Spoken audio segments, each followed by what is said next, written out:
जय श्री महाकाली, जय श्री महाकाल में कालीपुत्र विशाल कुरुक्षेत्र से। सबसे पहले तो 2024 नया साल आप सभी को मुबारक हो। माता रानी आप सभी के घर में खुशियां दे, धन और अन्न से भरपूर रखे। आज आप लोग देख रहे होंगे कि मैं अपने नॉर्मल ड्रेस में हूँ, है ना। हाँ, बाकी जो लोग जानते हैं कि हम क्या है वो अच्छे से जानते हैं।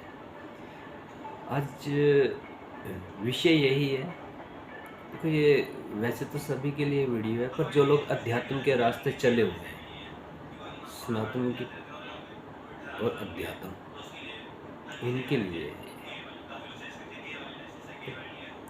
ये वीडियो उनके लिए बनाई गई है।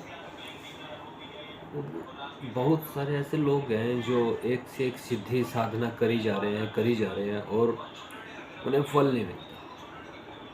लेकिन कुछ ऐसे लोग भी हैं जिनके यहाँ पे ना एक पॉइंट घर किया हुआ है, उसे ये तो पता ही नहीं कि तूने साधना कर ली है, सिद्धि कर ली है, वो कोई काम कर पा रहा है या नहीं कर पा रहा। उसे वो सिर्फ ये सोचता है कि हाँ तू कर सकता है।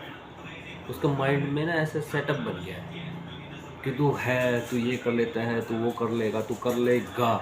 पर उसके अंदर की जो आत्मा, उसको पता है कि तेरे से कुछ होना नहीं है, क्योंकि उसके पास सिद्धि नहीं है, साधना नहीं है कि वो असफल हुआ है, वो संपूर्ण सफल हो ही नहीं हो ना पाया वो, है ना।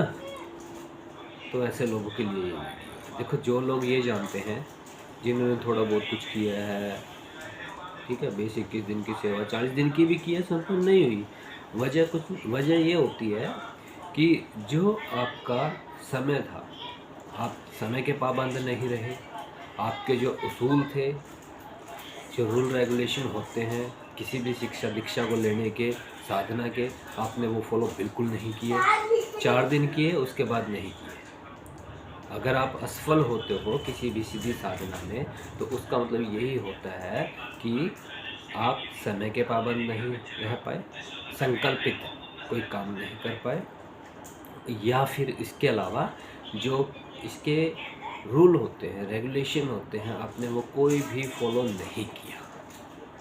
चाहे उसमें ब्रह्मचर्य का लगा लो, या उसमें किसी की निंदा ना करना, ये बहुत मेन चीज़ होती है। जो बातें अगर आप साधना कर रहे हो, साधना का वक्त आपने निकाला 2 घंटे, 4 घंटे, 8 घंटे किया, उसके बाद फिर आप किसी नॉर्मल इंसान से सामाजिक रूप में मिलोगे, और मिलने के बाद फिर आप वो ऐसा है उसकी निंदा बुराइयां शुरू कर दोगे, तो ऑब्वियसली आपकी वो साधना संपन्न नहीं होगी। इसीलिए कहते हैं जब भी साधक को साधना करनी चाहिए, बाहर का जो संसार है उससे उतने समय के लिए दूर रहना चाहिए।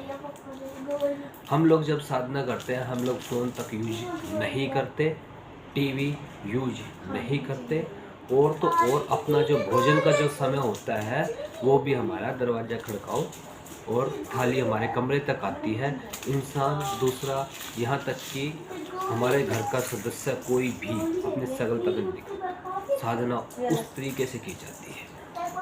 ये नहीं है कि आपने थोड़ा बहुत टाइम साधना की, फिर आप आगे रमेश से मिल लिए, मुकेश से मिल लिए, टीना से मिल लिए, बहन से मिल लिए, माँ से मिल लिए। नहीं भाई, साधना में सिर्फ और सिर्फ लगातार, क्योंकि जब हम साधना करते हैं ना, साधना से हमारा ये ब्रह्म रंध्र है, ये आखिरी रंध्र होता है, ये नेत्र, ये ब्रह्म रंध्र होता है जो संपूर्ण होता है, ये जिसका ये खुल जाता है, अध्यात्म से वो फिर निकलता नहीं है, वो बस उसी मोह माया में रह जाता है, अध्यात्म की माया छिड़ जाती है उसको। जब हम थोड़े से जाप स्टार्ट करते हैं, साधना करते हैं, ये जो हमारी नाभि है, नाभि के अंदर ऊर्जा फैलने लग जाती है, चारों तरफ ऊर्जा ऊपर उठेगी, क्योंकि जो अध्यात्म की ऊर्जा है वो हमेशा ऊपर उठती है।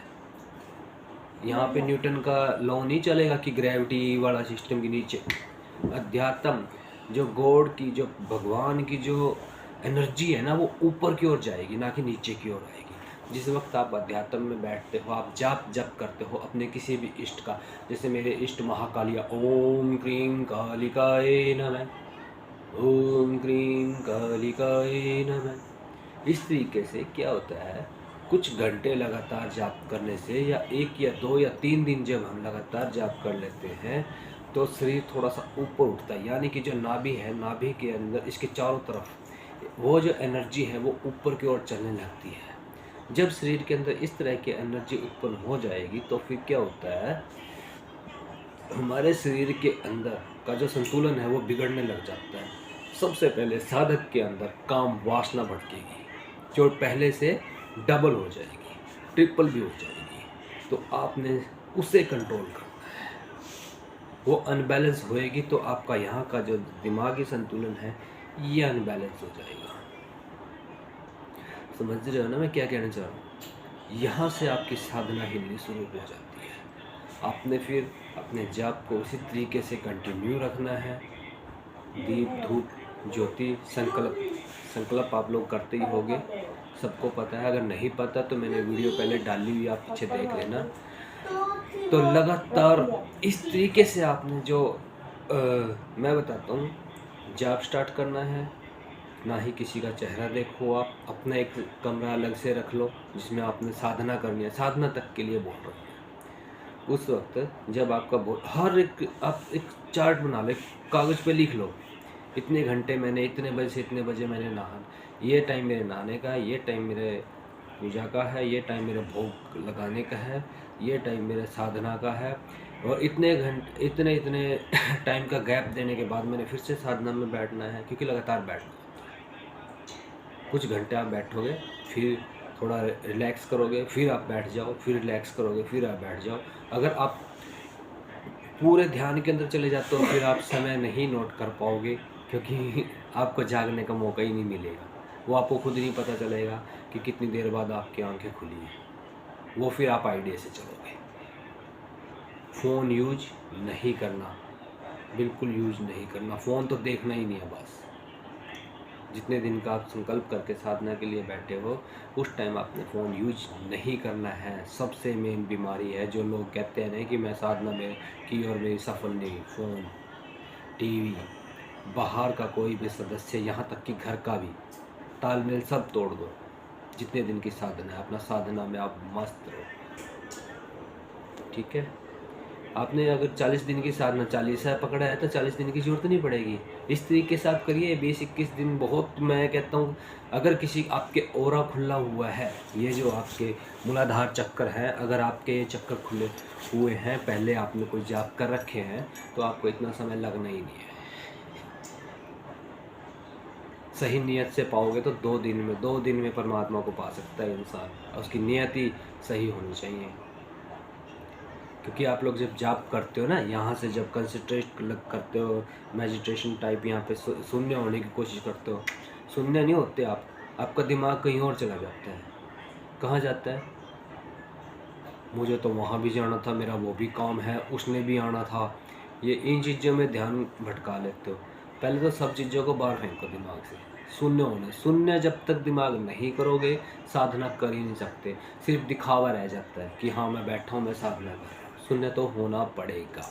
शून्य होकर के जिस तरीके से मैंने आपको बताया ऐसे साधना करिए, फिर देखना कैसे मिलेगी। हाँ, अगर कोई साधना करना चाहता है वो मेरे से कांटेक्ट कर सकता है। मैं व्हाट्सएप नंबर, ऑनलाइन यूट्यूब पे मेरा व्हाट्सएप नंबर है, व्हाट्सएप पे आप मैसेज करिए।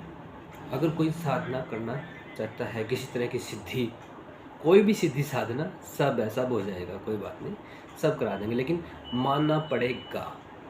अपना दिमाग चलाना है तो मैं पहले ही हाथ जोड़ता हूँ, मेरे पास मैसेज मत करना। अगर जो मेरे कहे से चलना चाहता है कि हाँ मुझे साधना से मतलब है, मुझे सफल होने से मतलब है, वो मुझे मैसेज करे। जिसने अपनी चलानी हो वो मेरे पास फ़ोन मैसेज बिल्कुल मत करना। मैं नहीं सुनता भाई किसी की। मेरे कहे से चलना है तो सफल करा दूंगा। अपने दिमाग से चलना है कि हाँ जी और फिर ना जी, वो बाईपास रहो। जय श्री महाकाली, जय श्री महाकाल में काली पुत्र विशाल कुरुक्षेत्र। फिर तो बहुत लंबी वीडियो बन जाएगी भाई, आज के लिए इतना ही काफ़ी है।